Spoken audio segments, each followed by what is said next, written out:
Hello students, welcome to my channel Learn with Monica, and today we are going to solve the practice set number 5 for the examination of Railway ALP CBT 2. आज का session बहुत ही मज़ेदार होने वाला है क्योंकि मैंने जैसा कि आपको लास्ट सेशन में कहा था कि मैं आपको नेक्स्ट सेशन में इंसुलेटर के क्वेश्चन करवा दूंगी। सो आज के सेशन में हम करने वाले हैं इंसुलेटर के इम्पॉर्टेंट क्वेश्चंस। तो सेशन को देखना पूरा बिल्कुल भी ना भूलें, एंड तक ज़रूर देखें और अपने दोस्तों के साथ सेशन को जल्दी जल्दी शेयर कर दीजिए और सब्सक्राइब भी ज़रूर करिए मेरे चैनल को, क्योंकि ऐसे ही कुछ इम्पॉर्टेंट टॉपिक्स के प्रैक्टिस सेट में आपको आगे भी करवाने वाली हूँ और अलग अलग टॉपिक्स पे, जिससे कि आपका पूरा सिलेबस कवर हो जाए और आप टेक्निकल पोर्शन में भी अच्छा स्कोर कर सकें। आई नो कि आपको सिर्फ क्वालिफाई करना है टेक्निकल लेवल में, लेकिन अगर मान लीजिए आपने सीवीटी 2 में आपके फर्स्ट पार्ट में अगर आपने अच्छा स्कोर कर भी लिया और अगर आप टेक्निकल में स्कोर नहीं कर पाए, तो आपका जो ओवरऑल स्कोर है वो नहीं बन पाएगा। इसलिए आप टेक्निकल पोर्शन को भी उतना ही इम्पोर्टेंस दीजिए और उसको भी सॉल्व करिए। सो चलिए शुरू करते हैं हम लोग प्रैक्टिस सेट नंबर 5। जो स्टूडेंट्स हिंदी में कंफर्टेबल हैं उनके लिए भी ये इंसुलेटर का टॉपिक सेम ही रहने वाला है, और जो कुछ स्टूडेंट्स इंग्लिश में पढ़ते हैं उनके लिए भी ये बेनिफिशियल होने वाला है। सो मैं रिक्वेस्ट करती हूँ सभी स्टूडेंट्स से कि सेशन को एंड तक देखिएगा। आपको इस सेशन से बहुत फ़ायदा होगा और ज़रूर फ़ायदा होगा। सो चलिए स्टार्ट करते हैं practice set number 5। So question number one हमारा है, pin insulators are used up to. सो हमें यहाँ पर वोल्टेज रेंज दी गई है 11 kV, 33 kV, 400 kV and 132 kV। So pin insulators हम किस वोल्टेज रेंज में यूज़ करते हैं? सो इसका आंसर क्या होगा? आप लोग ट्राई करिए आंसर देने का। So answer of this question is 33 kV. In 33 kV line, the pin insulators are used. Okay. Move on to the next question. Question number 2. Strain type insulators are used in. Option number A is 11 kV. Option number B is 33 kV. Option number C is 400 kV. And option number D is 132 kV. So students, तो strain type insulators होते हैं वो किस voltage level में काम आते हैं, किस वोल्टेज लेवल में यूज़ किए जाते हैं? सो स्ट्रेन टाइप इंसुलेटर जो होते हैं वो 400 केवी वोल्टेज लेवल में यूज़ किए जाते हैं। 400 केवी की जो लाइन होती है वहाँ पर स्ट्रेन टाइप इंसुलेटर्स का यूज़ किया जाता है। चलिए नेक्स्ट क्वेश्चन पे आएंगे। So in question number 3 the shackle type insulators are used up to. Shackle type insulator. So students, मैं आपको यहाँ पे एक छोटा सा डिस्कशन कर लेती हूँ इंसुलेटर का। सो जो इंसुलेटर्स होते हैं वो कितने टाइप के होते हैं? सो मैं आपसे एक छोटा सा डिस्कशन कर लेती हूँ। ये जो इंसुलेटर होते हैं वो कितने टाइप के होते हैं? सो इंसुलेटर 4 टाइप के होते हैं टिपिकली। ठीक है, 4 टाइप के इंसुलेटर होते हैं। और पहला इंसुलेटर होता है पिन टाइप, दूसरा इंसुलेटर होता है स्ट्रेन टाइप, थर्ड इंसुलेटर होता है शैकल टाइप, और फोर्थ इंसुलेटर होता है हमारा सस्पेंशन टाइप। ये चार प्रकार के मेन इंसुलेटर का यूज होता है डिफरेंट डिफरेंट केवी लाइंस में, ट्रांसमिशन लाइंस में। ठीक है, सो हम थे क्वेश्चन नंबर 3 पर। Second type of insulator are used up to. Second type insulators किस वोल्टेज लेवल के लिए यूज होते हैं? 33 kV, 11 kV, 400 kV and 132 kV। So answer of this question is 11 kV। जो सेकंड टाइप इंसुलेटर होते हैं उनका हम यूज करते हैं 11 kV की लाइन के लिए। सो 11 kV के लिए सेकंड टाइप इंसुलेटर का यूज होता है। Move on to the next question, question number 4। Suspension type insulators used. जो सस्पेंशन टाइप इंसुलेटर होते हैं वो किस ट्रांसमिशन लाइन में यूज होते हैं?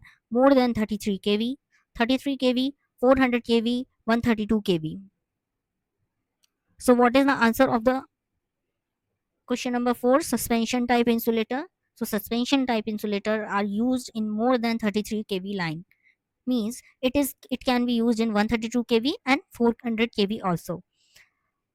Okay, move on to the next question. Question number 5. Now here we have already seen the insulators are made up of which material. So material used for making the insulator are: option number A is cement, option number B is clay, option number C is porcelain. So in previous classes I already have told you the insulators are made up of what? Made up of porcelain. Porcelain के बने होते हैं insulators. और porcelain क्या होता है? ये heated form होता है क्ले का. ठीक है, ये होता है एक हीटेड फॉर्म क्ले का जिससे बनता है porcelain. Then move on to the next question. Question number 6. The dielectric strength of porcelain. ये एक फैक्चुअल क्वेश्चन है. इसकी वैल्यू हमको पता होनी चाहिए कि डाइलेक्ट्रिक स्ट्रेंथ कितनी होती है पोर्सलिन की. सो porcelain, option number A is 55 kV per centimeter, option number B is 60 kV per centimeter, option number C is 75 kV per centimeter, and option number D is 80 kV per centimeter. So what is the answer of this question? Answer of this question is option number B, 60 kV per centimeter. The range of the dielectric strength is 40 kV per centimeter to 60 kV per centimeter. So this is the important question and it is a factual question. It may be as an important question. So move on to the next question. Question number 7. In ideal case, string efficiency required is. String efficiency होती है वो क्या होती है? String efficiency होती है operating voltage upon number of discs into the voltage across the last or nearer disc to the conductor into 100. Okay.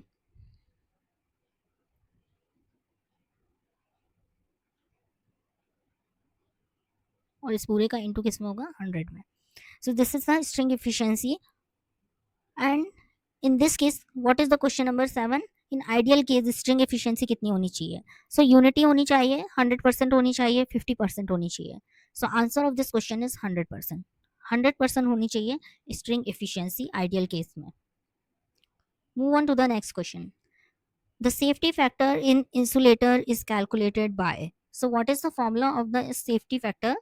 Safety factor क्या होगा इंसुलेटर का? So option number A is safety factor is equals to puncture strength upon flashover voltage. Option number B is safety factor is equals to flashover voltage upon puncture strength. Option number C is safety factor is equals to operating voltage upon flashover voltage. So what will be the answer of this question? The answer of this question is safety factor is equals to puncture strength upon flashover voltage. ये एक formula है safety factor का and it can be learn by each and everyone. It may be ask in the examination. वैसे अभी तक इसका question पूछा नहीं गया है. इसका क्वेश्चन ये ज़रूर पूछते हैं कि सेफ्टी फैक्टर कितना होना चाहिए. सो सेफ्टी फैक्टर जो होता है वो नियर अक्रॉस 10 के मेंटेन किया जाता है. जो सेफ्टी फैक्टर की वैल्यू होती है वो 10 होनी चाहिए, मेंटेन्ड होनी चाहिए. Okay, move on to the next question. Question number 9. The VV structure in pin insulator use for. Option number A is increasing the puncture. Option number A is mechanical strength. Option number B is to increase the puncture strength. Option number C to increase the flashover voltage. And option number D to increase the thermal strength. So जो pin insulator होते हैं, pin insulator किस तरह के होते हैं मैं आपको बताती हूँ एक डायग्राम बना करके. जो पिन इंसुलेटर होते हैं वो कुछ इस तरह के होते हैं.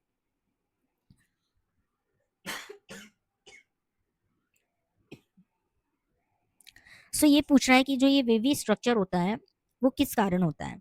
सो इसका आंसर होगा to increase the puncture strength. इसमें जो क्रैक्स आ जाते हैं उन वो क्रैक्स ना आए उसको मेंटेन करने के लिए इसका जो स्ट्रक्चर बनाया जाता है वो वेवी स्ट्रक्चर बनाया जाता है पिन इंसुलेटर में. और हमने पढ़ा अभी क्या कि जो पिन इंसुलेटर होते हैं वो 33 kV लाइन पे यूज होते हैं. So now come to the next question. Question number 10. Low tension cables are used up to. जो लो टेंशन केबल्स होती हैं वो कितने वोल्टेज तक यूज होती हैं? Option number A is 33 kV, option number B is 11 kV, option number C is 1 kV and option number D is 66 kV. So the answer of this question is option number C, 1 kV. So it is around 1000 volt. Okay, so low tension cable are used up to 1000 volt or 1 kV. Move on to the next question. Question number 11. The layer of jute strands used in a cable is. So here I am going to explain you something about cable. So जो cable होती है हमारी, उसका sequence क्या होता है वो मैं होगा, वो होता है कोर। फिर उसके बाद में जो सर्कल होता है वो होता है किसका, उसके ऊपर जो क्या होती है, कोर के ऊपर होती है इंसुलेशन। फिर इंसुलेशन के ऊपर होता है मेटालिक शीट। मेटालिक शीट के ऊपर होता है बेडिंग। बेडिंग के ऊपर होती है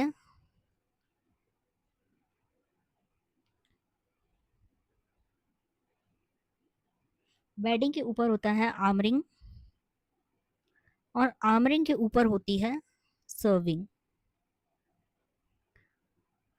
so this is the structure of any cable. इतनी सारी लेयर्स के अंदर कोर होता है केबल का, और इतनी सारी लेयर्स होती हैं एक केबल के अंदर। सो इन सब का यूज हमें पता होना चाहिए कि किस किस लेयर का क्या यूज है। ओके, सो सबसे जो इनर कोर होती है वो होती है कोर। फिर उसके ऊपर होता है इंसुलेशन। इंसुलेशन के ऊपर होता है मेटालिक शीट। मेटालिक शीट के ऊपर होता है बेडिंग। बेडिंग के ऊपर होता है सर्विंग। सर्विंग के ऊपर होता है आर्मरिंग। और आर्मरिंग के ऊपर होता है, सॉरी, आर्मरिंग के ऊपर होता है सर्विंग, और बेडिंग के ऊपर होता है आर्मरिंग। सो इस तरह से ये पूरी केबल डिजाइंड होती है। सो अब आते हैं इस क्वेश्चन पे, क्वेश्चन नंबर 11 पे। Layer of jute strands used in a cable is called. So जो जूट के ऊपर केबल, जो केबल में जूट यूज होता है जिस लेयर में, उस लेयर को क्या बोलते हैं? सो उस लेयर को क्या बोलते हैं? Option number A is armouring, option number B is serving, option number C is bedding, and option number D is none. So answer of this question is bedding. जहां पर भी जूट स्ट्रैंड्स का नाम आएगा आप याद कर लो, जहां पर भी जूट स्ट्रैंड्स का नाम आएगा उसका आंसर होगा bedding. Move on to the next question, question number 12। The fibrous material used in cable is called. So जहां पर भी क्वेश्चन में फाइब्रस मटेरियल आएगा उसको क्या बोलते हैं? सो फाइब्रस मटेरियल जहां भी आएगा उसको बोलते हैं serving. Please remember all these questions, students. These are very important question. It can be asked in RRB exam, RRB JE, RRB ALP CBD2, RRB technician grade 3, RRB JE, SSC JE. All these questions are very important in each and every exams. मैंने बहुत ही important questions को आज cover किया है और ये बहुत helpful होने वाला है आपके पास। अब सेशन अगर आपको अच्छा लग रहा है तो प्लीज़ लाइक करने में कंजूसी मत करिएगा, और सेशन को शेयर करने में भी कंजूसी मत करिए। प्लीज़ सेशन को शेयर कीजिए, सब्सक्राइब कीजिए। Move on to the next question, question number 13। Question number to prevent. So lead and lead alloy किस लिए यूज होता है? To prevent from air, to prevent from leakage current, to prevent from moisture, or none of the above. So what is the answer of this question is lead and lead alloy is used in cable to prevent the moisture increase. So remember this line, lead and lead alloy. So wherever the word lead and lead alloy used in the cable, its use is to prevent the moisture. Move on to the next question, question number 14. Now again, this is very important question, question number 14. In each exam, it is asked what is the diameter of the stranded cables of n layer, है ना? n layer cable में जो diameter होता है strands का वो क्या होगा? So in option number B equals to 3n into n plus one, option number C D is equals to 2n into 2n plus one, option number D is equals to 1 plus 2n into d. So right answer of this question is diameter is given by the formula d is equals to 1 plus 2n into small d.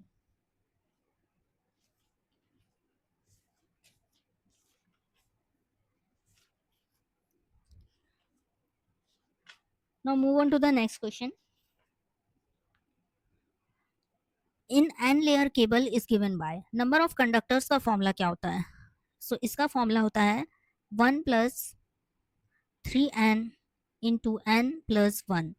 सो ये question के किस option में दिख रहा है? So option number 1 will be the answer. ये दोनों फॉर्मूले आपको याद करने हैं. क्वेश्चन नंबर 14 क्वेश्चन नंबर 15 के दोनों फॉर्मूले आपको रटे होने चाहिए. इस क्योंकि इस फॉर्मूले पे एसएससी जेई में क्वेश्चन भी आता है, न्यूमेरिकल आता है, आरआरबी जेई सीबीटी 2 में भी sometimes they may ask you a question. Question number 16 full form of SWG. Option number A is standard wire guard. Option number B is stranded wire gauge. Option number C is stranded wire gap. And option number D is none of the above. So students, the full form of the SWG is stranded wire gauge. Answer of this question is option number B. Move on to the next question. Question number 17. Cambric paper used in cable insulation 2. Option number A to prevent the leakage current. Option number B to prevent the moisture. Option number C to prevent the damage due to handling. Option number D is none of the above. So cambric paper का use किस लिए होता है cable insulation में? So answer of this question is option number C, that is to prevent damage due to handling. जो भी handling के कारण डैमेज होता है उससे बचने के लिए कैम्ब्रिक पेपर का यूज करते हैं इंसुलेशन में केबल की. Okay. Question number 18. Which of the following is insulator? इसमें से क्या इंसुलेटर है? क्या इंसुलेटर का टाइप है और कौन सा इंसुलेटर है? So first option is PVC, that is polyvinyl chloride. Option number B is XLPE, that is cross-linked polyethylene. Option number C is paper, and option number D is all of the above. So all of these are the insulator. PVC is also used as an insulator. XLPE is used as an insulator. Option number C, paper, is also used as an insulator. So all of the above is the answer.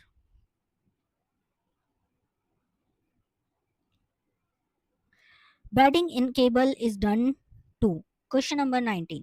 Wedding क्यों करते हैं cable में? अभी हमने पहले question में पढ़ा कि बैडिंग क्यों करते हैं. Bedding gives mechanical strength, to prevent metallic strength, to prevent moisture and to prevent damage. मैंने अभी आपको बताया था कि जो सबसे पहले होता है वो होता है कोर, फिर उसके ऊपर होता है इंसुलेशन, और फिर उसके ऊपर होता है मेटालिक शीट, और फिर उसके ऊपर होता है बैडिंग. सो ये जो लास्ट हमारा ऑप्शन है वो है बैडिंग, और इसकी होती है मेटालिक शीट. सो मेटालिक शीट को प्रिवेंट करने के लिए हम किसका यूज करते हैं? बैडिंग का यूज करते हैं. आई होप आपको समझ में आया होगा ये क्वेश्चन कि हम बैडिंग का यूज किस लिए करते हैं? To prevent metallic sheet. Move on to the next question. Question number 20, and it is the last question of the session. PVC is which type of material? PVC क्या किस लिए यूज किया जाता है? As a conductor, as a semiconductor, as a insulator और as a dielectric. So in previous question number 18, we already have studied this. The PVC is used as an insulator. So answer of this question, that is question number 20, is insulator. So all these are the question of the insulators and cables. Today's session is very important. In today's session, we have covered all the questions of the insulators and cables, and all the questions are very important for the examination. It may be RRB, JEE, RRB, ALP, or it may be for the SSC JEE also, or all state engineering electrical exams. सो आपको अगर session अच्छा लगा हो तो please session को like, subscribe और share ज़रूर करिएगा अपने फ्रेंड्स के साथ. और आज के सेशन में बस इतना ही. मिलते हैं नेक्स्ट सेशन में और देखते हैं कि क्या टॉपिक रहने वाला हमारे नेक्स्ट सेशन में. अगर आप कोई टॉपिक मुझे सजेस्ट करना चाहते हैं तो आप कमेंट बॉक्स में मुझे ज़रूर सजेस्ट करिएगा ताकि मैं आपके लिए वो सेशन लेकर आ सकूँ. So that's all for today. Thanks each and everyone for watching.